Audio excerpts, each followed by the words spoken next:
Oh hi, this is the Vivo X21 smartphone. It has an under display or in display fingerprint sensor. Let's check it out. Hey everybody, welcome back to Zach Talks Tech, where it's about the community, engagement, and conversation we're having here about the tech that you love. So as I said there before, this is the Vivo X21 smartphone. It is the upgraded or next model up from the original Vivo X20 Plus UD smartphone. I did an unboxing of this one a while back. You can check it out in the card up there. Let's go ahead and get into this one and see what comes inside and also set up that in-display fingerprint sensor. All right, here's the box for the X21. You can see here they're a sponsor of the upcoming FIFA World Cup here in Russia.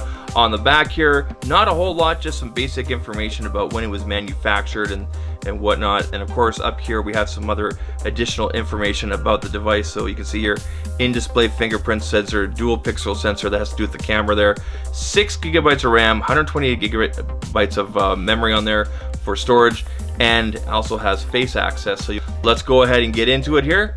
So on top, just a little FIFA card there, nothing at all. We've got headphones right here, or earbuds basically, with some nice Vivo branding. In here we have our power brick here. Now this will be an international version right here, because this is the international version of this phone. So if you do pick up this device, if you decide to import it, make sure you get yourself one of these converters right here, and basically you'll just slide that out, put that in there, and then you can plug that into a North American output. Of course, depending on where you are in the world, this would also work as well. And here's the device right here. Actually, I'm just gonna put this off to the side right here. Vivo does include this clear shell right here, clear shell case. Nothing really special about it. It's got a nice bump around it, clear obviously, so you can see straight through the phone. We'll just put that off the side. We got SIM injection tool along with instructions, and this will be your cable. One thing I need to point out to you guys, this is a mid-tier phone, and therefore it uses, as you can see here, micro USB. This does not use USB-C. Before I unwrap the device here, I want to give you guys kind of a spec breakdown here, real basic. It is running Android 8.1. It is a Snapdragon 660 processor in here with 6 gigabytes of RAM, 128 gigabytes of memory on board there. I mentioned that before. You can expand it up to 256 gigabytes. The battery is 3200 milliamp. The display is a 19 by 9 Super AMOLED display. It's about a 2K display. It's not a 4K display, so it will be a little bit better on battery, but you will get some of those deep blacks because it is a Super AMOLED. It does use Bluetooth 5.0. All right, let's get into the phone here. It should just slip right out. Ooh, there it is right there. And yeah, right there we've got a notch. I'm not sure if you guys can see that right there. There is a notch up there. So it is a glass back, but there is no wireless charging. For the cameras on this device here, you do have a 12 megapixel shooter up here. On the back, we're gonna have a 12 megapixel and a 5 megapixel shooter here. Again, we'll get a deep dive into a lot of the specs here later on with the full review. But let's go ahead and turn it on here, and we will actually set up that in-display fingerprint sensor. The first thing we're gonna be greeted by here is the Funtouch UI here. So I don't understand any of this. I'm pretty sure when I click this, it's gonna ask me for language. Yes, here we go. So I'm gonna go ahead and hit English. It's gonna ask me my kind of English, the kind of English I want. So I guess I'll just stick with Hong Kong there. There is a user agreement here. We'll go ahead and agree to that. And basically it's gonna ask me to pick up a network here. Actually, I'm gonna skip this for now. We'll go through the Google services, hit next here. I'm just gonna leave the date right now because I am gonna do a reset on this. I wanna get to the fingerprint sensor. So here we go. We can set up the fingerprint sensor. So we're gonna add a fingerprint. First we need to add a digit code here. I'm just gonna do all zeros just so we can get through this real quick here. And then there's gonna be some other information here. What was the name of your primary school? I'm gonna say dog. And what's the name of your best friend? I'm gonna say cat, just so we can get through this right away. Go ahead and skip that. All right, so right there is the in-display fingerprint sensor right there. So better recognition with slightly deeper press, register a fingerprint. So here we go. A little bit of vibration, remove finger. Takes a little bit of time there. We wanna kind of move our finger around here and there. Registering. It's got some good taptic feedback here. It feels good. The motor on this feels good. It's not loud. Definitely has some good feel to it. And move your finger. So it is a little finicky here. It's definitely not as fast as, say, Samsung or something like that. But we'll keep on going here until we're done registering. And there we go. Adjust your grip. Hit continue. Again, we'll do this one hand. Okay, so now it's doing kind of like the outside of my finger. So as if I was gonna unlock it with one hand, just like this. And we're registering still. Alrighty.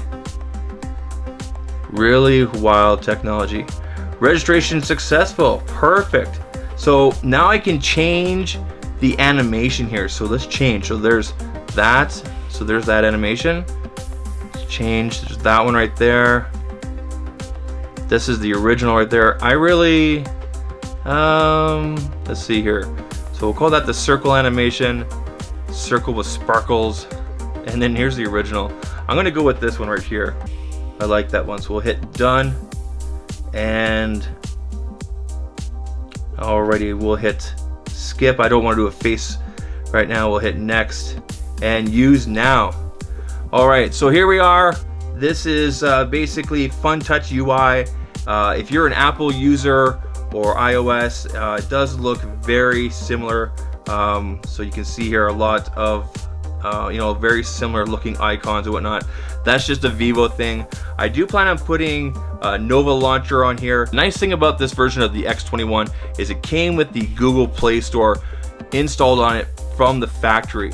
When I picked up the original Vivo X20 Plus UD, and this is it right here, I actually had to side load on the Google Play Store in order to get to work. So I'm gonna go ahead and test this out. You guys can see there's the sensor right there. Put my finger on and unlocks just like that. So again, I'm gonna lock it and lights up.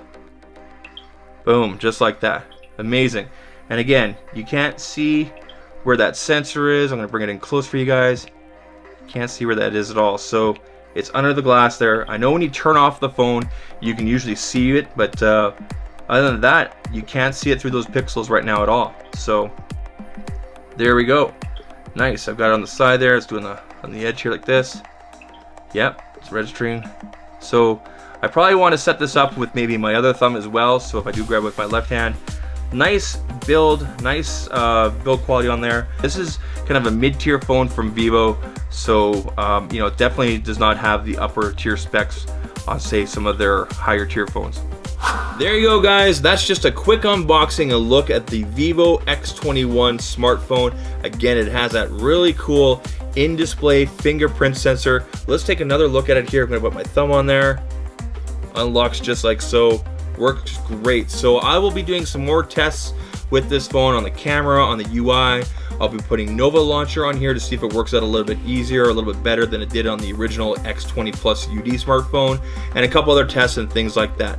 Let me know down in the comment section here, what questions do you have, what kind of tests or comparisons you'd like me to do between this phone and other devices. Keep in mind, it is a mid-tier device, so it does use that 660 processor there from Snapdragon. It still has micro USB, but it still does have a headphone jack as well. So you know, there's some definitely give and take there, but still overall seems to be a really good device. So that's about it, guys. Hopefully you guys liked the content. If you did, leave a thumbs up.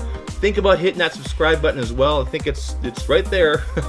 And I'll catch you guys in the next one. Take care. Cheers.